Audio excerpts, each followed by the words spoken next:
Holy Week is a special time in the life of the church when we think about all the events leading up to the cross.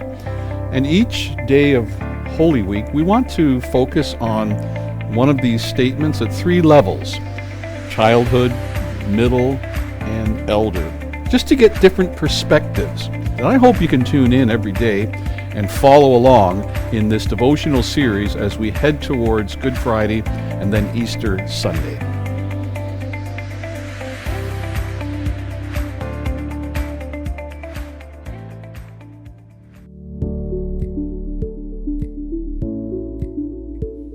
I'm here with Lucy. Lucy's in the junior high ministry in our church, and Lucy's agreed to help us with this episode. We're talking about Holy Week, Lucy, and every day in Holy Week we've got some statements that Jesus made that are very interesting. Some are long, some are short. This is short. And I'm just going to read it for you, and you tell me why you think this is even important. I mean, of all the things, you only said a few things from the cross. Why would this be one of them? Okay, so it's in John's Gospel, chapter 19, verse 28. And it says, "Later, knowing that everything had now been finished," this is on the cross, everything that was going to happen, happened. "And so that Scripture would be fulfilled, Jesus said, 'I am thirsty.'" What do you think about that? I find that... Well, he did come down to the earth in a human form, so I think it's only natural to say something like that after something so long and exhausting. It's natural. Mm-hmm. Because, well, but he's God, right? Well, why, if he's God, why can't he get a break here? Why does he have to, does God get thirsty? I would think so. Well, Jesus did. Did you ever get thirsty? Mm-hmm. What do you do when you're thirsty? Drink water. You probably got water all over the house, right? Anytime you want it. Well, Lucy, I want to thank you for just kind of opening this subject up for us. There's a lot more to think about it, and we're going to be doing that later on in this episode because I got more people coming, and we're just going to keep working on this idea that Jesus, being a man, was thirsty. Thanks for helping me out, Lucy. Okay, we're here with John Yonker from our youth ministry here. John is 14 years old. John, we are thinking about the words that Jesus spoke from the cross during Holy Week. There's a lot going on in Holy Week, and a lot of things were said from the, not a lot, but some things were said from the cross. And one of them is very interesting. I want to know what you think about this. Jesus said, "I'm thirsty." It's on the cross. He's been brutally beaten. He's been crucified. And he cries out, "I am thirsty." Of all the things he could have said, that's one of them. What do you think about that? I think he might have said that he's thirsty for everybody to come to know him by dying on the cross, things like that. Oh, so you think, it's kind of odd, isn't it, that Jesus said, "Come to me and I will quench your thirst," out of living waters, and now he's saying, "I'm thirsty." Probably be something else on my mind if I'm on the cross. Yeah, well, probably on my mind would be, "Get me off of here, or kill me right away. Don't let me hang here for 3 hours and then die." Because, right. Oh, that's exactly what I think. So he says, "Give me a drink."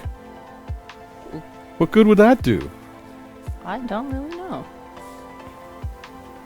But he probably said that, and he didn't say, "Get me off of here," because he knew that he had to die, and he was the only person who could die to save everyone from sin. Yeah, I mean, you're right. He could have said, "Get me out." Mm-hmm. But he said, "No, I'm staying here. I'm staying, but I'd like a drink. Because I'm human." Yeah. It's not like I don't feel this. He felt it. Yeah, he had feelings too, just like everybody else. Well, it's something to think about. And I want to thank you, John, for thinking about this with us. We got the whole week to ponder what Jesus did on the cross, and that's one of the statements that he made that really got us thinking. Well, you're welcome. Yeah, thank you for joining us. So, Pastor Jacob, we've been talking about the statements of Jesus from the cross during Holy Week, getting some very interesting insights as we talk to children and middle adults and older adults. And I'm just interested to know how you think about this odd statement that Jesus makes on the cross. And he says, I'm thirsty. He cries out, I'm thirsty. You know, of all the things, maybe he was, but how did that get into the scripture? And what are we to think of that? What are the implications of that statement? Yeah, I guess when you think of it, it's not really that odd in that if you had been flogged, if I had been flogged, ridiculed, mocked, sleeping in a prison cell, you'd also probably be tired. You'd also probably be looking for a drink. But it's interesting that the author of the gospel would include that statement in there. One of the last things that Jesus says before he dies. Every word matters, right? Yeah. Why add in that line? And I guess whenever I think about it, I see it in two parts. And you can jump in and let me know your thoughts on this as well. But we know about Jesus, he is holy God and he is holy man. And so from a human perspective, as we just said, WHOL. Yes, holy as in, well, and HOLY. Yeah. But anyway, from a human perspective, I think we would agree that it makes sense that Jesus would be thirsty. I think what doesn't make sense, or what you just have to think about a little bit more, is he's not just human, but he's also God.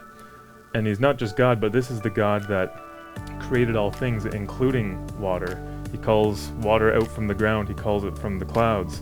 He is the producer of water that whenever Moses strikes a rock, it comes pouring out. He calls himself living water. And so you kind of get asking yourself, how could a God that produces water, creates water, calls himself living water, how could that God be thirsty? And so I think that's kind of where my mind goes of, why this passage, why this line that Jesus says, I am thirsty, is so interesting. And a passage that kind of comes to mind is earlier in John 4, when Jesus is with the Samaritan woman at the well. And it's another case in which Jesus says, woman, give me a drink of water, I am thirsty. Similar question there, why would Jesus be asking for water? And as that conversation unfolds, and we don't have time to get into it, we don't need to get into it, but that conversation switches in which Jesus says, woman, it's actually you that needs to be asking for a drink, and if you were to experience the water that I'm able to give you, you would never thirst again, because the water that I give is eternal. And you kind of wonder if Jesus might be referring to that kind of thirst here on the cross. I wonder if he might be, in which, yes, physically he might be looking for a physical drink of water or whatever they end up giving him. But I almost wonder if he might be on the cross, dying for the sins of the world, thirsty for worshipers, similar to the conversation in John 4. It's certainly an irony. You've got God the Holy One becoming sin, the one who gives life dying, the source of living water gets thirsty. Right. It's just, there's a lot of irony there. But obviously, you've been thinking about this before this broadcast, I can tell. And it's certainly something to give lots of thought to. Thank you for sharing that with us, Jacob.